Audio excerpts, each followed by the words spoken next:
बाद नवाज शरीफ हम तुम्हें हुकूमत नहीं करने देंगे। आपके जलसे के वही इंग्रेडिएंट्स हैं। इसके बाद नवाज शरीफ के खिलाफ कोई और जलसा नहीं होगा। हम इस्लामाबाद को बंद करने जाएंगे। आप कौम से माफी मांगे।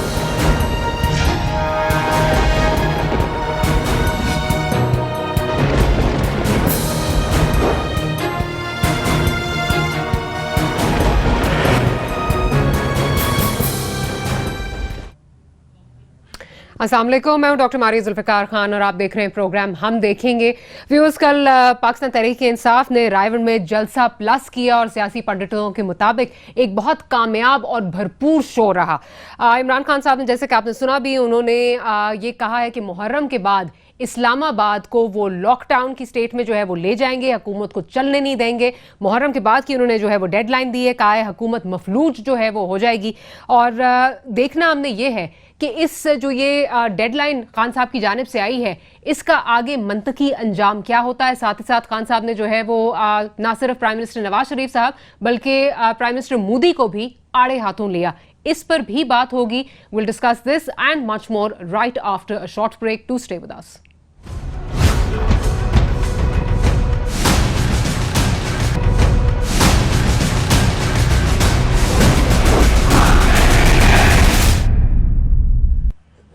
Welcome back after the break. आप देख रहे हैं प्रोग्राम हम देखेंगे। हमारे इस्लामाबाद स्टूडियोज में हमें ज्वाइन किया है पाकिस्तान मुस्लिम लीग नवाज से डॉक्टर रमेश कुमार ने। डॉक्टर साहब, pleasure to have you here with us. Pakistan Peoples Party से हमारा कराची से रब्ता रहेगा शैला रजा साहिबा से, और पाकिस्तान तहरीक इंसाफ से हमें आज ज्वाइन किया हमारे लाहौर स्टूडियो से महमूद रशीद साहब ने। तमाम मेहमानों का बहुत बहुत शुक्रिया कि आपने प्रोग्राम के लिए वक्त निकाला। डॉक्टर साहब, गुफ्तगू का आगाज़ आपसे करूँगी। जलसा था, जलसी थी, जो मर्जी था वो असाइड, पॉइंट ये है कि लोग रायवंड कल गए, लोगों ने अपना एहतजाज जो है वो रिकॉर्ड कराया। हुकूमत की तरफ से हमें ये नज़र आता है कि हुकूमत चीज़ों को उस नहज पे ले जाती है जहां पॉइंट ऑफ नो रिटर्न होता है। मतलब जब 2013 का इलेक्शन हुआ, खान साहब कहते रहे 4 हल्के खोल दो, 126 दिन का धरना उसके बाद हुआ, अरबों का उस पर नुकसान हुआ, लोगों की जानें गई, फिर आपने वो कमीशन जाके बनाई।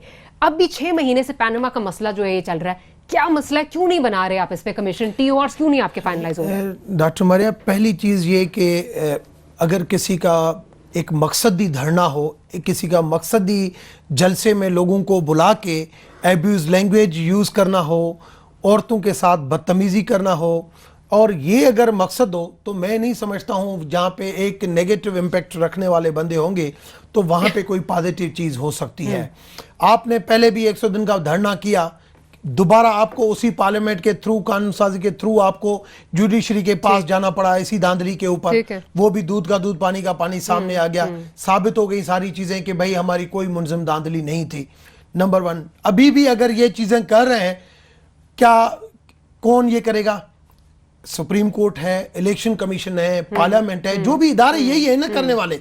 अगर इन इदारों के अंदर कोई फॉल्ट है, अगर इन इदारों जो कॉन्स्टिट्यूशनल इदारे हैं, अगर उसके अंदर भी कोई अमेंडमेंट करनी है, तो भी जब अपोजिशन को हम सेम रिप्रेजेंटेशन देते हैं, हम अक्सरियत में होते हुए भी कहते हैं कि नहीं 12 बंदों की कमेटी बनाते हैं, 6 अपोजिशन के हो, 6 गवर्नमेंट के हो। अगर हमारे अज़ाइम अगर गलत होती, हमें अगर भागना होता, तो हम एक्स जुडिशरी को खत नहीं लिखते। उन्होंने कहा एक्स को लिखा है, भाई हाजिर जुडिशरी को लिखो, हम हाजिर जुडिशरी को नहीं लिखते। फिर उन्होंने कहा कि पार्लियामेंट्री कमेटी बनाओ, हम पार्लियामेंट्री कमेटी नहीं बनाते, और पार्लियामेंट्री कमेटी बनाने के बाद भी इक्वल रिप्रेजेंटेशन नहीं देते, उसके मुख्तलिफ इजलास नहीं करते। भाई आप एक कानून साजी के थ्रू जो भी पाकिस्तान, देखो आज हमारी हुकूमत है, कल सुबह और किसी की हुकूमत है, परसों दूसरे की हुकूमत है, मुख्तलिफ पॉलिटिकल पार्टीज हैं यहाँ पे मुल्क की खिदमत करती हैं। हम हर पॉलिटिकल पार्टी के मैंडेट का एहतराम करते हैं, ठीक, मगर उसके लिए आप एक चीफ मिनिस्टर को बुला के आप उस तरीके से गालियों का इस्तेमाल करें। आप पार्टी के पॉलिटिकल लीडर होके आप औरतों के साथ जो है जिस तरीके से औरतों के बैठे हुए आदमी एब्यूज लैंग्वेज, गालियां इस्तेमाल नहीं करते हैं, मुझे ये नहीं समझ में आता। वहां पे आपको अगर नैब के अंदर गलती लगती है, आप कहो कि भाई नैब जो है वो हम इन नैब को रिफॉर्म करना चाहते हैं। आपको एफबीआर में गलती लगी, आप कहो कि भाई हम ऑटोनोमस सिस्टम करना चाहते हैं। आप गवर्नमेंट के साथ अपोजिशन का जो 5 साल पुराने पीपुल्स पार्टी के रहे, हमेशा चौधरी निसार की अपोजिशन ने उनको क्यों जो है वो काम हुआ? पॉइंट आपका आ गया, लेकिन मेरा सवाल यहाँ पे है, फिर महमूद साहब की जाने पे जाऊंगी। सवाल मेरा आपसे ये है कि आपने कहा जी जिस आदमी का मकसद ही धरना हो तो उसको आप क्या जो है वो कर सकते हैं, उसको कोई चीज़ सेटिस्फाई नहीं कर सकती। सवाल यहाँ पे ये है कि पैनामा लीक्स अप्रैल में आई, हम अक्टूबर में एंटर हो चुके हैं, धरने का सिलसिला या जलसे का सिलसिला जो है वो अगस्त से जो है वो स्टार्ट हुआ। आपके पास इतना टाइम था, इस टाइम में आपके इदारों ने क्या किया? क्या नैब ने कोई कार्रवाई की? क्या एफबीआर ने कोई कार्रवाई की? क्या एससीसीपी ने कोई कार्रवाई की? आप उनको रीजनिंग नहीं दें। फिर दूसरी बात ये, पार्लियामेंट बिल्कुल रेलेवेंट फोरम है।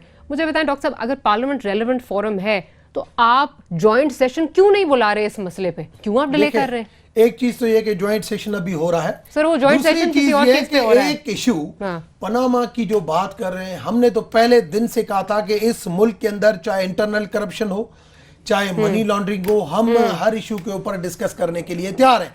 पनामा का मैटर तो अभी अप्रैल में आया ना, अप्रैल में आया, हमने तब भी इनको कहा कि हम पनामा के ऊपर हम तावन करते हैं, आप उन चीजों के ऊपर तावन करो, मगर इन्होंने टारगेट क्या बनाया? टारगेट बनाया सिर्फ मियां मोहम्मद नवाज शरीफ। जबकि उसके ऊपर अगर इस मुल्क के कानून के तहत कोई चीज भी अगर साबित हो रही है, फिर इदारे उसके ऊपर काम नहीं करें तो फिर हम किसूर नहीं। देखिए पैनामा में, चले मैं शैला साहिबा को शामिल करती हूँ, शैला साहिबा से पूछती हूँ, महमूद साहब की तरफ बाद में जाऊंगी आपकी तसल्ली के लिए। शैला साहिबा से पूछती हूँ, शैला साहिबा, अगर इस वक्त डॉक्टर साहब का ये कहना है कि एक आदमी का मकसद ही जो है वो धरना हो, अप्रैल से बात निकली हुई, अगस्त में कहीं जलसे जाके हो रहे हैं, क्या आपको चले मैं गलत हो सकती हूँ कि आपको नैब, एफआईए, एससीसीपी, एफबीआर कोई इदारा यहाँ पे काम करता हुआ नजर आया या सिर्फ प्राइम मिनिस्टर को बचाते हुए इदारे नजर आए? मैं गलत कह रही हूँ तो आप मुझे प्लीज बता दीजिए। आप बिल्कुल सही कह रही हैं, और ये कहना कि हमारी एक अपोजिशन पार्टी पीटीआई का मकसद धरना है, ऐसी बात नहीं है। सब देख रहे हैं कि हुकूमत का क्या तरीक़ा है। कोई एक शख्स मुझे ये बता दे कि अपोजिशन पार्टीज़ ने क्या नहीं किया, लेकिन हुकूमत सिर्फ टाइम बाय कर रही है। नवाज शरीफ साहब जो है ना, वो एक के बाद एक स्टेटमेंट तो देते हैं, लेकिन वो दूसरे से मुख्तलिफ होता है। ख़ानदान के लोग स्टेटमेंट तो देते हैं, लेकिन वो एक दूसरे से मुख्तलिफ होता है, और TORs पे भी वो सही नहीं बैठते। अब इनकी ये बात भी बिल्कुल गलत है कि अपोजिशन पार्टी सिर्फ नवाज शरीफ साहब का एहतसाब चाह रही हैं, ऐसा बिल्कुल नहीं है। हम ये चाह रहे हैं कि हम ये दुनिया का सबसे बड़ा करप्शन का स्कैंडल है, इस पे दो लोगों, वज़ीर आज़म जो है ना, दो ममालिक के वो घर जा चुके हैं। हम ये चाह रहे हैं कि इंसाफ मिले, और हम, क्योंकि ये ऑफशोर्स जो हैं ये गैर कानूनी तो है नहीं, हम तो ये चाह रहे हैं कि इनकी कंपनियां हैं, साहबजादी की कंपनियां हैं, साहबजादी इनकार कर गई, बेटे इकरार कर गए, एक एक के पास वो सारी क्लिप्स मौजूद हैं जो कल चली हैं। हम तो सिर्फ ये चाह रहे हैं कि वज़ीर आज़म का ख़ानदान भी और वो सारे लोग जिनका नाम जो है इन ऑफशोर्स कंपनी के हवाले से है, अपनी मनी ट्रेल बताते हैं। तो नवाज शरीफ का नाम हम इसलिए पहले ले रहे हैं कि ये वजीर आजम है, इनको बताना चाहिए कि इनके खानदान का नाम और इनके वो बच्चे जिनको ये डिपेंडेंट कहते रहे हैं, वो कैसे उन्होंने ये सब कर लिया, कैसे जो है तो उनकी बुराई क्या है। और अब अगर आप देखें बिल्कुल ठीक है, सेनेट में हम बिल ले आए हैं, और हम ये समझते हैं कि ये मुश्तरका अपोजिशन का बिल है, और इस बिल के मुताबिक जो है, जो भी अब तो सुप्रीम कोर्ट में भी चला गया मुकदमा, इसके हिसाब से पास करना चाहिए। और अगर इन्होंने ये नहीं पास किया तो हम इसमें हम तहरीक चलाएंगे। इस पे आप इस पे तहरीक चलाएंगे। महमूद साहब की जानिब जाऊंगी। महमूद साहब, कल खान साहब ने ये कहा कि क्योंकि मुल्क के हालात इस तरह के हैं कि वरना मैं आपसे ये कहता कि आपने धरना यहाँ पे देना है, रायगढ़ में आपने धरना देना है। सवाल यहाँ पे ये है कि जो आपने मुहर्रम के बाद की जो है वो डेडलाइन की बात की है, अगर हालात इसी तरह कशीदा रहते हैं तो क्या मुहर्रम की जो ये तहरीक, मुहर्रम के बाद की जो आप ये तहरीक चलाना चाह रहे हैं, जो लॉकडाउन करना चाह रहे हैं, क्या ये पोस्टपोन हो सकता है? देखिए, मैं ये समझता हूँ कि हालात जो हैं वो अल्लाह खैर करे बेहतर होंगे बॉर्डर्स के ऊपर, लेकिन ये एक इतना गंभीर, इतना अहम एक नेशनल इशू है कि इससे तो किसी सूरत हम पीछे नहीं हट सकते। हमने कल जो जलसा किया उसमें चेयरमैन ने नवाज शरीफ साहब को जिस तरह से एक्सपोज किया और बात की, उससे बढ़कर उन्होंने मोदी को भी ललकारा और कहा कि वो इस तरह की किसी भी मुहिम जोई से वो बाज रहे, और हम पूरी कौम जो है 20 करोड़ लोग वो इकट्ठे हैं और मोदी सरकार का मुंह तोड़ हम जवाब देंगे। मैं ये समझ रहा हूँ जी कि ये 6 माह तकरीबन होने को हैं इन पनामा लीक्स को। इसके बाद अब मुसलसल, अभी रमेश कह रहे थे जी हम चीफ जस्टिस को ख़त क्यों लिखते। भाई आपने जो चीफ जस्टिस को ख़त लिखा वो तो चीफ जस्टिस ने मुस्तरद कर दिया, जिससे जिस तरह पूरी कौम ने मुस्तरद किया, तमाम अपोजिशन पार्टियों का मौक़िफ़ चीफ जस्टिस ने दुरुस्त साबित कर दिया। आपके TORs और आपका लेटर, आपके कमीशन की जो ऑफ़र थी उसको मुस्तरद करते हुए, अब बात तो ये दूसरी बात ये है कि अगर प्राइम मिनिस्टर अपने आप को पेश कर चुके पार्लियामान में आके कि जी मैं अपने आप को पेश करता हूँ, भाई आपके हाथ साफ हैं, आप जस्टिफाई कर सकते हैं, आप समझते हैं कि जेन्युइनली जो आपके फंड्स बाहर हैं वो आपके हक हलाल की कमाई हैं, आपकी फैक्ट्रियां बेच के आपने ये प्रॉपर्टीज बनाई हैं, तो डर किस बात का कर दें एहतसाब के लिए, यानी डर किस बात का है? कथा कलामी की माफी चाहूंगी, कथा कलामी की माफी चाहूंगी। मैं मुझे बोले एक चीज का और जवाब दे दें, डॉक्टर साहब की जाने जाऊंगी फिर। सुप्रीम कोर्ट ने हमने देखा है इसमें कोर्ट का जो है वो नोटिस ले लिया है, ओपन कचहरी उन्होंने कहा है जो है लगेगी पैनामा के केस पे। मुझे ये बताइए कि जाहिर है इसका फैसला अगले महीने के अंदर तो नहीं होगा, मुहर्रम के बाद तक भी शायद नहीं हो, तो फिर यहाँ पे क्या होगा? लॉकडाउन भी होगा और साथ साथ सुप्रीम कोर्ट में केस भी जो है वो चल रहा होगा, ये दोनों चीजें साथ साथ चलेंगी? देखिए बिल्कुल साथ साथ चलेंगी। हमने 6 माह तक हर दरवाजे को नॉक किया है, पार्लियामान में हम आए हैं, अदालत में हम गए हैं, इलेक्शन कमीशन में हम गए हैं, पार्लियामान के अंदर रेफरेंस हमने किया। जब ये अदारे खामोश हैं और कोई सुओ मोटो ना किसी ने कोशिश की कि वो ले इतना एक नेशनल केस जिसमें अरबों खरबों रुपए की करप्शन हो, पूरी दुनिया के अंदर पाकिस्तान की बदनामी का बायस बना हुआ हो, जिसमें वज़ीर आज़म के ख़ानदान के मज़का खेज किस्म के बयानात ने पूरे पाकिस्तान नहीं पूरी दुनिया के अंदर पाकिस्तान का जो है ना वो मजाक बनवाया हो, उसमें अदालतें भी खामोश हैं, उसमें अदारे भी खामोश हैं, उसमें नैब भी कुछ नहीं कर सकती। पॉइंट आपका आ गया, बिल्कुल पॉइंट आपका आ गया, ठीक है। मैं उसका पॉइंट आ गया, मुझे डॉक्टर साहब की जाने जाना है। डॉक्टर साहब एक चीज़ मैं बार बार सबसे पूछ रही हूँ, मुझे जवाब नहीं इसका मिल रहा। पैनामा आता है, उस पर अभी 6 महीने हो गए कोई कार्रवाई नहीं है। बहामास आता है, उस पर फौरन FBR भी आ जाती है, नैब भी आ जाती है, इसाक डार साहब ऑर्डर भी जो है वो दे देते हैं। इतनी फुर्तियां वहां जो है वो नजर आ रही हैं, क्या वजह है? मतलब क्या इसमें डिफरेंस क्या है? देखिए एक ही ग्रुप है जिसने रिलीज किया कि जिस तरीके से पनामा के हवाले से FBR ने लेटर इशू किए हैं, इसी तरीके से बहामा, देखिए जो FBR का जिसका प्रूफ यहाँ पे है, जो यहाँ से पाकिस्तान से रिलेट करता है, जिन के मेटर उनको लाजमी है जो है यहाँ से लेटर इशू है। माज़रत के साथ मेरी अगर मुझे एक इजाजत दे, FBR से जब पूछा गया तो उन्होंने कहा 350 लेटर हमने इशू किए हैं। ऐसी बात है ना? ठीक है, ऐसी बात है। ICIJ की वेबसाइट पे सिर्फ 200 पाकिस्तानियों के नाम है, तो 350 किस तरह?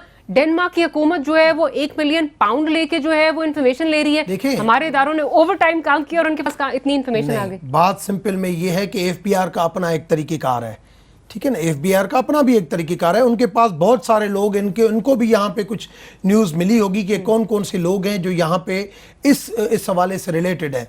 वो जिसको भी चाहे, आज मैं टैक्स पेयर हूँ, मुझे अगर वो कहते हैं कि भाई आपके लिए हमारी ये इंक्वायरियां, तो वो लेटर भेज सकते हैं। लेकिन आप तो वो उन्होंने भेजे। अब पनामा के हवाले से उन्होंने पहले भेजे, बहामा एक कंटिन्यू में उसमें आ गया तो उसके हवाले से भेज दिए। दूसरी चीज जो बात की शैला रजा ने, मैं उसके ऊपर जाऊंगा।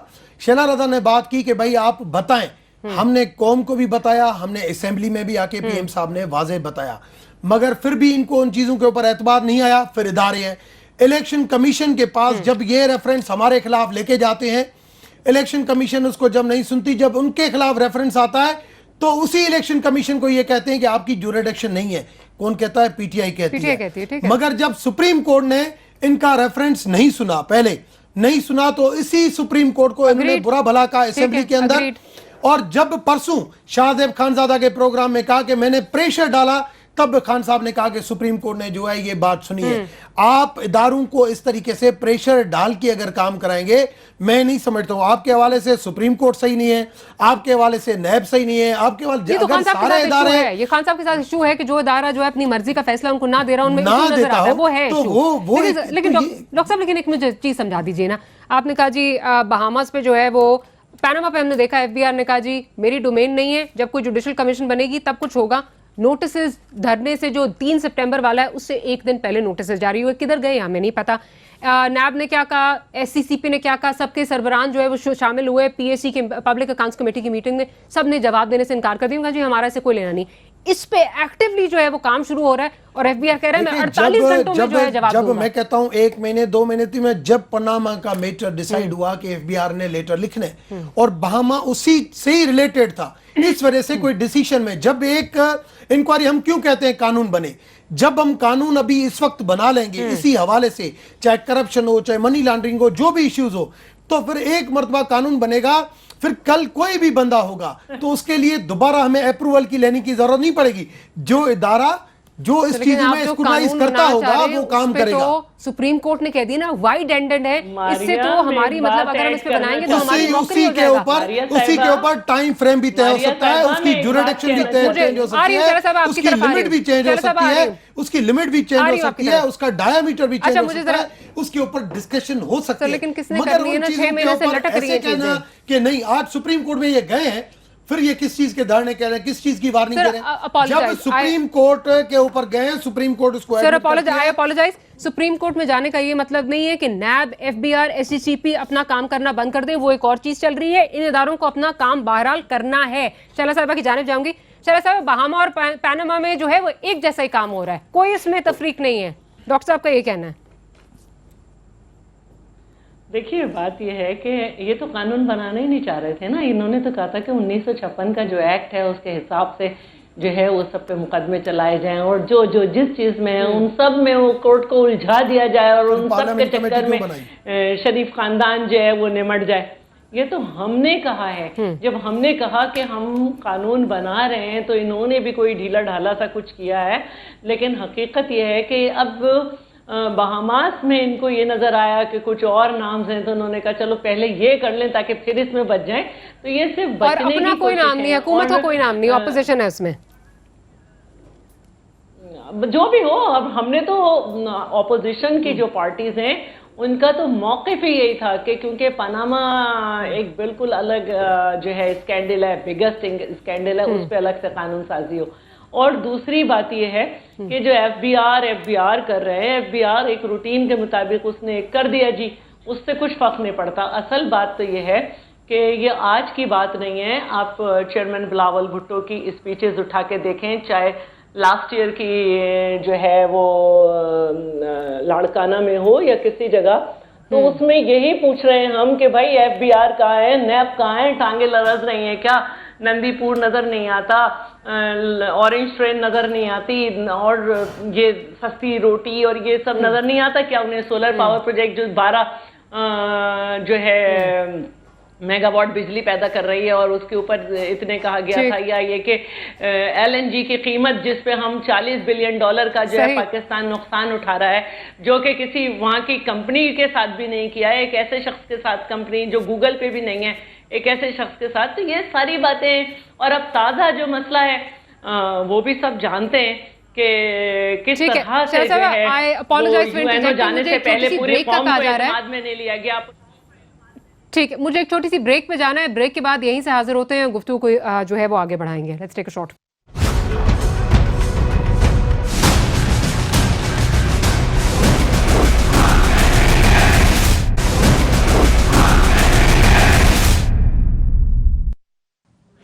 Welcome back after the break. आप देख रहे हैं प्रोग्राम हम देखेंगे। महमूद साहब की जानिब जाऊंगी।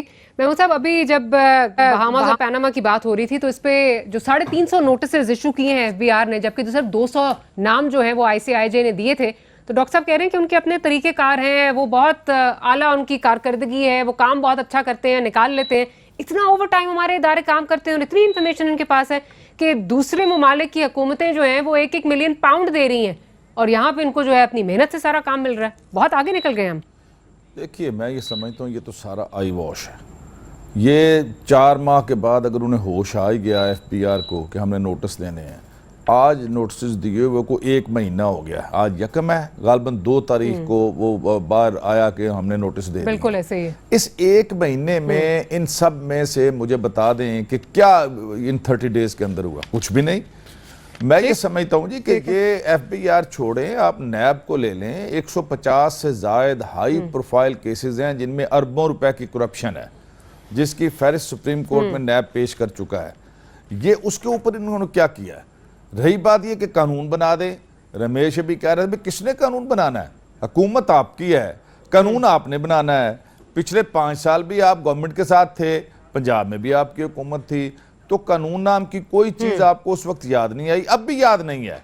मैं ये समझता हूँ वो आपने जो पहले शुरू में इंट्रो में बात की थी कि ये तो टाइम गेम करने की सारी जो है ना वो इनकी प्रैक्टिस थी, लेकिन मेरा ये ख्याल है जितना मोमेंटम बन गया है और कौम में जितनी अवेयरनेस आ चुकी है, मैं बिल्कुल मुझे दीवार के पार लिखा हुआ नजर आ रहा है कि मियां मोहम्मद नवाज शरीफ साहब एज प्राइम मिनिस्टर वो अब ज्यादा देर कंटिन्यू नहीं कर सकेंगे। ये जो अदारे सारे हैं इन्हें भी हरकत में आना पड़ेगा, सुप्रीम कोर्ट को भी कोई ना कोई फैसला करना पड़ेगा और महीनों में नहीं हफ्तों में करना होगा, वगरना ये लाखों नहीं करोड़ों लोग इस मुल्क के जो है वो सड़कों के ऊपर होंगे और वो आने को तैयार है। पॉइंट आपका आ गया। साहब इसको सीरियस लें। ठीक, बिल्कुल आपका पॉइंट आ गया। शैला साहिबा की तरफ जरा ध्यान दीजिए। ठीक है, कौन सीरियस ले रही है? शैला साहिबा मुझे ये बताइए कि अभी आपने ये बात की थी कि जाहिर है आपकी पार्टी बार बार ये कह रही है कि पार्लियामेंट के फोरम से हम जो है वो करेंगे। पार्लियामेंट के फोरम में आपने देखा जॉइंट सेशन तो अभी जो है वो नहीं बुलाया गया। इस पे जो आपने सेनेट में बिल पास किया उस पर भी ऑपोजिशन आई, बट नंबर्स आपके पास थे, आपने पास करा लिया। जब आप नेशनल असेंबली में जाएंगे जाहिर है ओवरराइड होगा, नंबर जिनके पास ज्यादा होंगे वो बिल जो है वो मलियामेट हो जाएगा। उसके बाद आप कह रही हैं आप तहरीक चलाने का इरादा रखती हैं। मेरा सवाल यहाँ पे ये है कि 6 महीने तो गुजर गए, अब कितना टाइम आप और हुकूमत को देना चाह रहे हैं? क्या 2018 तक इंतजार करेंगे कि इस पे कुछ हो जाए, फिर जो है वो आगे चले और मजीद पार्लियामेंट के सेशंस, फिर गुफ्तगू, फिर जो है वो इस पे जो है वो TORs पे बात होगी? कितना टाइम देना चाह रहे हैं? देखिए, पहली बात तो ये है कि मेरी एक ख्वाहिश भी है और मुझे यकीन है कि बहुत जल्द आप लोग ये चाहेंगे कि ये जो हमारी हुकूमत जो है ये कहती रहती है कि हम सिर्फ वज़ीर आज़म के एहतसाब चाहते हैं, तो आप उस बिल को लेकर आएँ और यहाँ पे क्लॉज बाय क्लॉज हम उसको डिस्कस करें कि हमारी अपोजिशन क्या चाहती है, क्योंकि ये भी ज़रूरी है ना, क्योंकि बिल तो पब्लिक हो गया और वो स्टैंडिंग कमेटी को चलाए। ठीक है। अब दूसरी बात ये है कि हम नज़र आ रहा है कि इनका इरादा नहीं है, तो हम ये चाह रहे हैं कि ये थोड़ा सा जो टाइम है जो हमारी रियासत पे एक अटैक हुआ है एक्सटर्नल, उस पे हम APC कर लें और APC के बाद जो है ये हमारा ज्वाइंट सेशन हो जाए और जो हुकूमत ने बुलाया है बेहतर ये होता। शैला साहिबा, इसी साल में 18 तक जा रहे हैं। एक मिनट, अगर ये पहले APC कर लेते तो जो रिजर्वेशन मुख्तलिफ पार्टीज को गवर्नमेंट से थी वो वहाँ पे हो जाती, और जब हम ज्वाइंट सेशन में जाते और वो एक रिकॉर्ड प्रोग्राम होता और रिकॉर्ड एजेंडा होता पाकिस्तान की गवर्नमेंट का, वहाँ पे हमें एक आवाज़ नज़र आती। इसलिए हम चाहते हैं कि पहले APC भी हो और फिर जो है वो ज्वाइंट सेशन हो। इसके बाद यकीनन बुध के बाद सबको समझ आ जाएगा कि गवर्नमेंट जो है वो किसी भी तरह तैयार नहीं है। तो 10 मुहर्रम के बाद मेरे प्लीज सवाल का जवाब दे दीजिए। बिल्कुल, कता कलामी की माफी चाहूंगी। हमारी ये जद्दोजहद होगी 10 मुहर्रम के बाद। तहरीक चलेगी आपकी तरफ से जी। 10 मुहर्रम के बाद हम ज्वाइंट अपोजिशन बैठेगी, सारी पार्टीज मिलकर ये फैसला करेंगे कि तहरीक को कहाँ से चलना है, किस तरह से होना है, क्या होगा, और तमाम पार्टीज मिलकर फैसला करेंगी।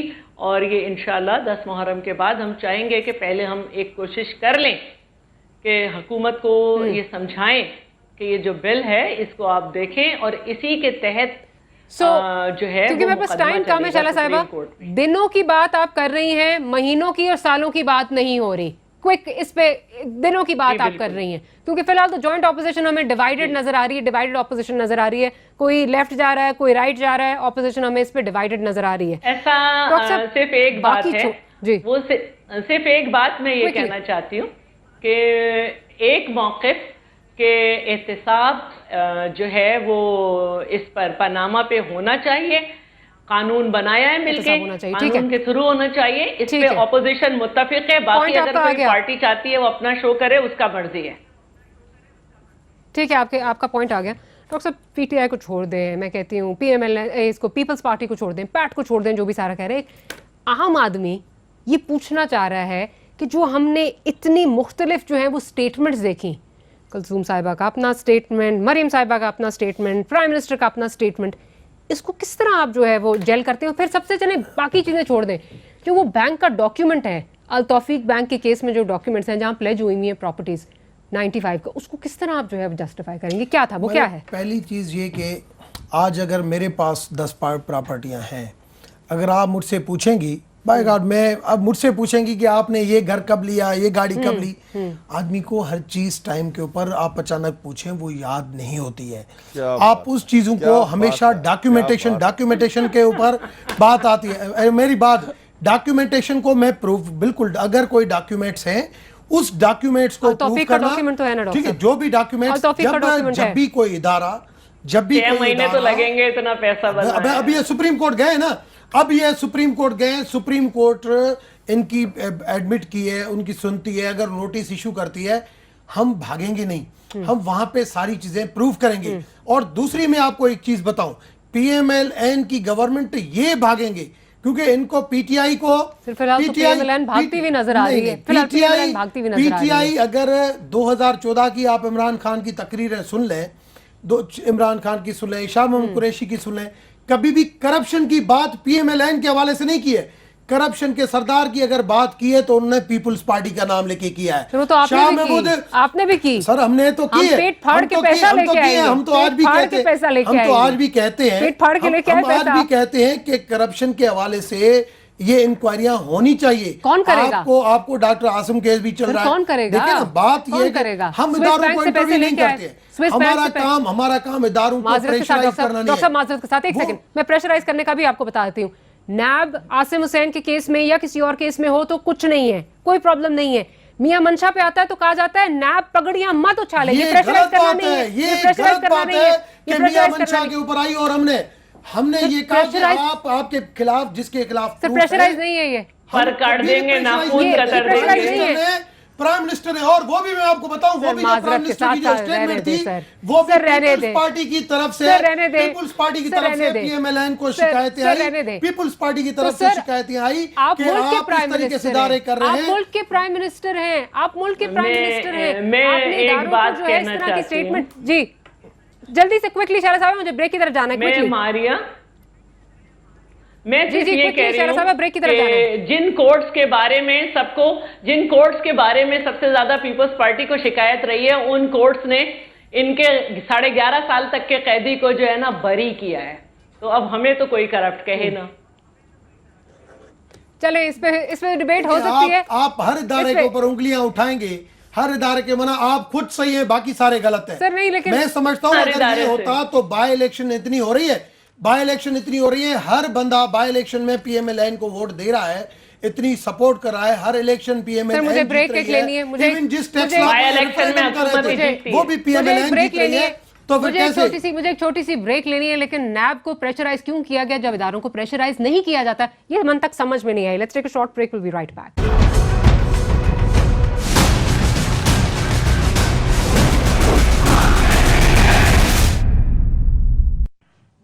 Welcome back after the break. आप देख रहे हैं प्रोग्राम हम देखेंगे। हम अपने दूसरे टॉपिक की जानिब भी जो है वो बढ़ते हैं। आज DGISPR ने लाइन ऑफ कंट्रोल पर जो है वो मीडिया को ब्रीफिंग दी और जो भारत की तरफ से मनगढ़ंत जो कहानी सुनाई जा रही थी सर्जिकल स्ट्राइक की, उसका पोल भी उन्होंने जो है वो खोल दिया और जो भारतीय झूठ जो बोला जा रहा था उसका उन्होंने बता दिया, जगह जाके दिखाई कि कहाँ जो है वो क्लेम किया जा रहा है, क्या कहा जा रहा है और फ्लॉप सीन जो है वो नजर आया भारत की तरफ से, उसका पोल आज खुल चुका है। उस पर भी बात करेंगे, हमें कुछ ही देर में ज्वाइन करेंगे AVM शहजाद चौधरी साहब भी। लेकिन डॉक्टर साहब से इस पर पूछूंगी। डॉक्टर साहब, हमने देखा कि भारत की तरफ से एक जो है वो शहजाद साहब ने हमें ज्वाइन कर लिए।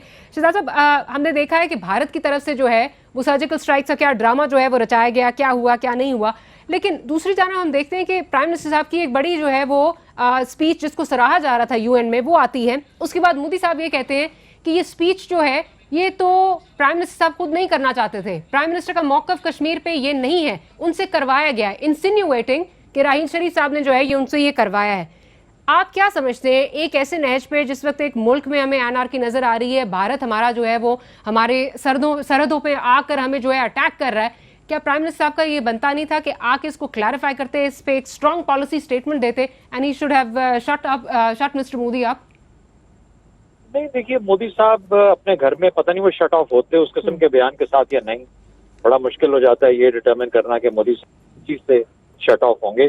लेकिन अलबत्ता जहां तक हमें अपना बयान दुनिया में देना है उस बात पे देना है कि पाकिस्तान का वजीर आजम है, पाकिस्तान की बात कर रहा है, और इसके अंदर शायद सिर्फ राहील शरीफ और बाकी जीएचक्यू के लोग ना हो, इसमें 20 करोड़ अवाम की राय शामिल है। यानी इससे बड़ी ताकत मेरे ख्याल में वजीर आजम साहब के पास, किसी भी वजीर आजम के पास नहीं हो सकती कश्मीर के मामले में, खास तौर पे जिस किस्म का कंसेंसस नवाज शरीफ साहब लेके गए थे। तो you know we should actually, हमें ये देखना चाहिए कि क्या प्राइम मिनिस्टर ने वो तमाम बातें की जो करनी चाहिए थी। मैं समझता हूँ कि प्राइम मिनिस्टर ने ऐसी बातें वो भी की जो कि कम की गई हैं, जो कि गालिबन उन्होंने की। यस, क्या मैं पसंद करता कि जुल्फिकार अली भुट्टो ये तकरीर करता? श्योरली मैं इसको प्रेफर करता, लेकिन नवाज शरीफ साहब जुल्फिकार अली भुट्टो नहीं है। तो बस हमें अगर कोई कमी नजर आती है तो, लेकिन सिमिलरली और भी जो लोग हैं वो जुल्फिकार अली भुट्टो नहीं है। जुल्फिकार अली भुट्टो तो सिर्फ एक था। तो कहने का मतलब ये हुआ कि जो कंटेंट था वो मुनासिब था, बिल्कुल ठीक था। हम डिसएग्री कर सकते हैं तो कहने के अंदाज से डिसएग्री कर सकते हैं, अगर कोई अपनी अपनी प्रेफरेंस रखता है, कुछ लोगों को ये तरीका भी पसंद है। लेकिन बाहर सूरत मेरा ख्याल है कि कश्मीर के मामले की हद तक प्राइम मिनिस्टर ने अपना जो मौकफ था, मेरी नजर के अंदर जो आमतौर पे हम कहते हैं उससे ज्यादा कहा और अच्छे इंटेंसिटी के साथ।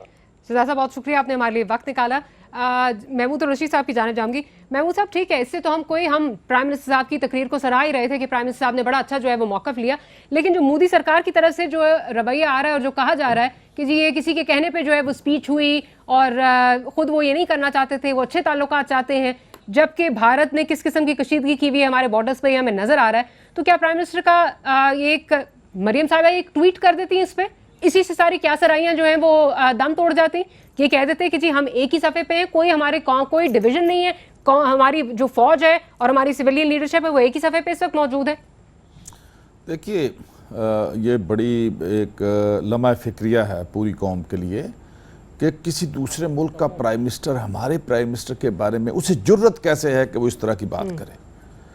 यानी ये बात करके और आगे से जवाब ना मिले। और देखे ना प्राइम मिनिस्टर साहब के पूरा उनका एटीट्यूड, उनकी तकरीर और उनके मौक़िफ़ के बारे में शकूक व शुबहात को जन्म दे दिया है। यानी मोदी सरकार जो है इस तरह की बात करता है, और जब आप पास्ट के अंदर देखते हैं, मैं खुदा ना खास्ता कोई इस तरह की कतई तौर पर उनकी नीयत पे शक नहीं करता, लेकिन जो इवेंट्स पे दरपे हुए हैं, उनकी ओथ सेरेमनी पे इनका जाना, तहाइफ की तबादला होना, उसके बाद उन्हें जाती उम्रा बुलाना शादी के अंदर, और वो 24 घंटे के नोटिस में घर भी पहुंच जाते हैं, कदमों को भी छूते हैं मियाँ साहब की वालदा मोहतरमा के।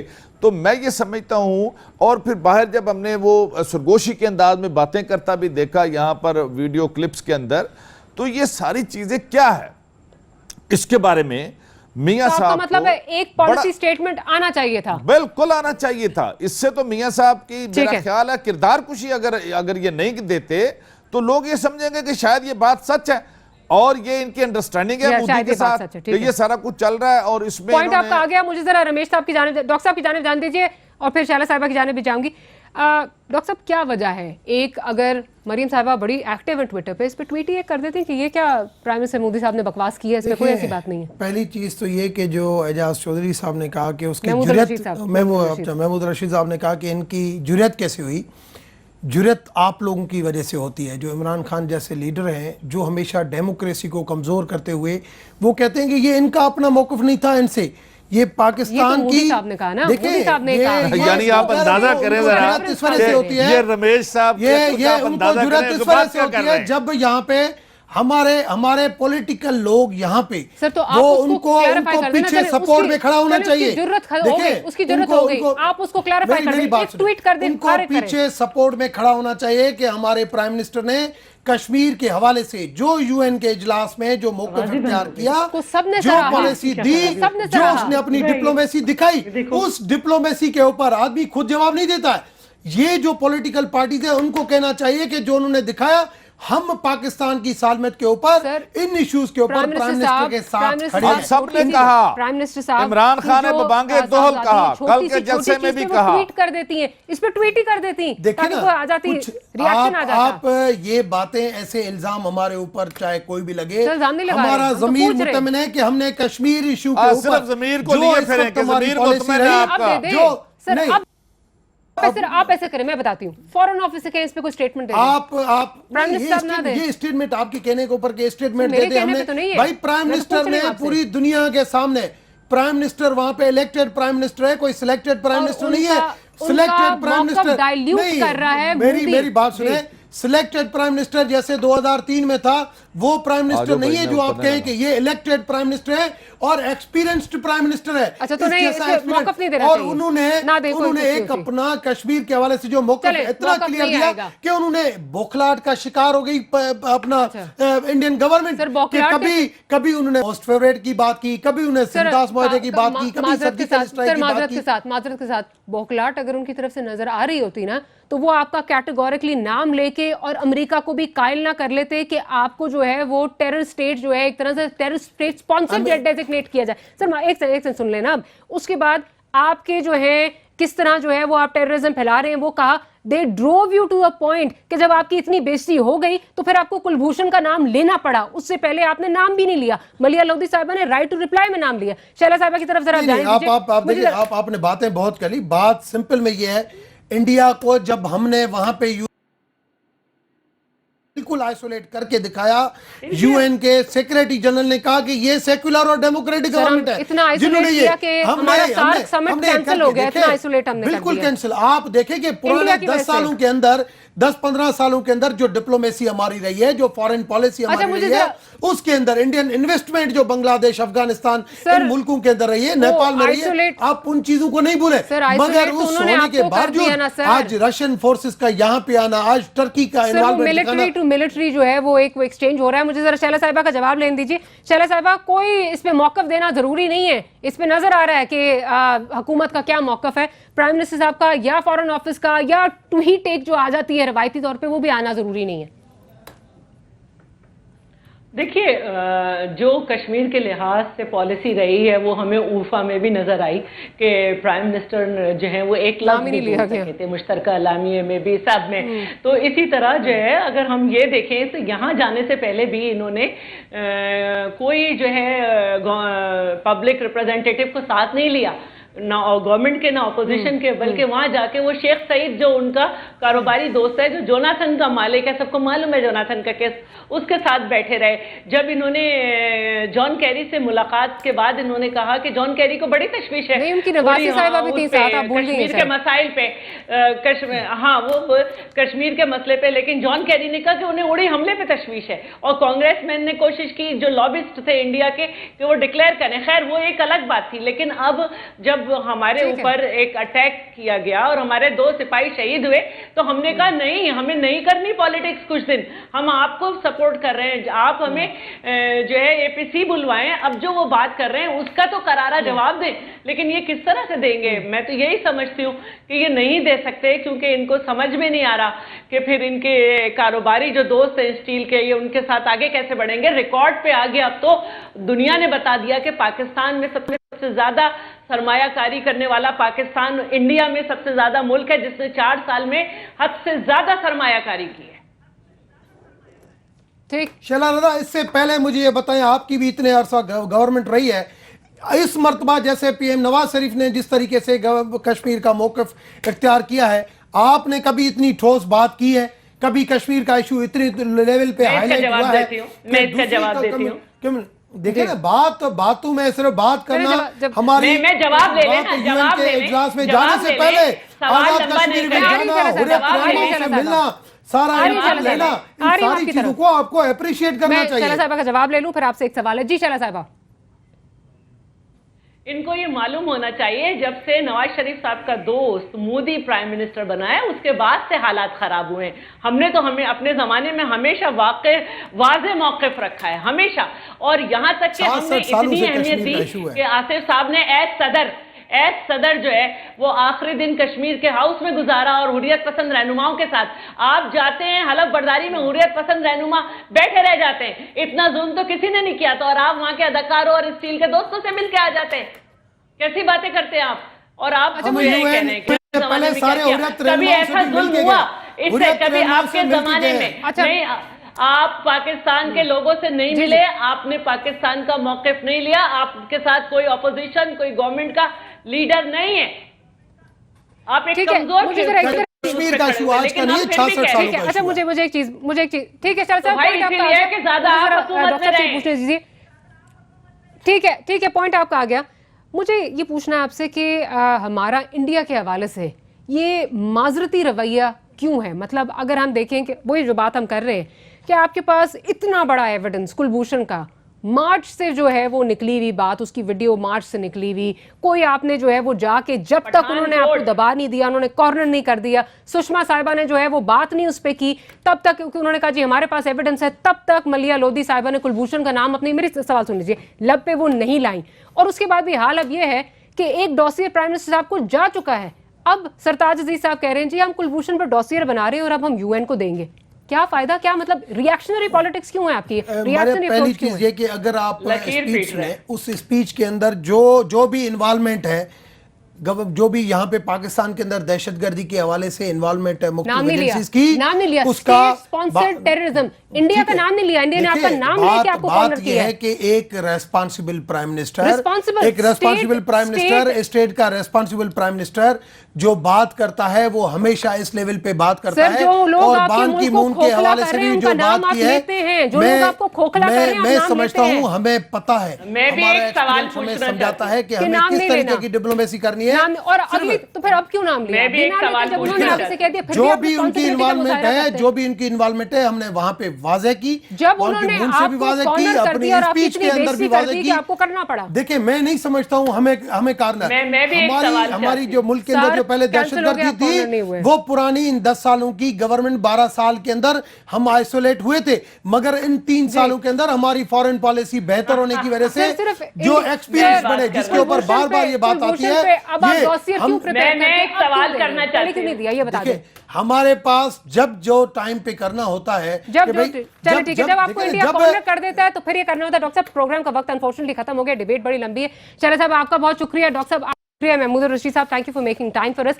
और हमें ये समझ नहीं आ रही कि हमारे मुल्क में जो हमारी फॉरेन पॉलिसी है ये रिएक्शनरी क्यों है, स्पेशली vis-a-vis इंडिया। ये समझ नहीं आ रही। डॉक्टर साहब से किसी और प्रोग्राम में, किसी और दिन में, किसी और दिन आपसे जो है वो मैच्योर पॉलिटिशियन जो है वो निकला हुआ फिर वापस नहीं आता। इस ठीक है, तरह से जब उनकी तरफ जो से लफ्ज निकल आए, बोला जाता है जब वो उनकी तरफ सोच से- समझ के। जब उनकी तरफ से निकल आए तो फिर आप बोल आज दें। अगर इंडिया उनकी के अंदर मोदी ने इमेच्योर पॉलिटिक्स की है तो उसको भी सामने सर, इमेच्योर वो पॉलिटिक्स सुननी एक पड़ आज रही है। स्टेट्समैन के तौर पे अपने मुल्क में नजर आ रहा है, आप नहीं नजर आ रहे। माजरत के साथ ये एक रवैया इस वक्त नजर आ रहा है। मारी जुल्फिकार खान को इजाजत दीजिए, अल्लाह ने के बाद।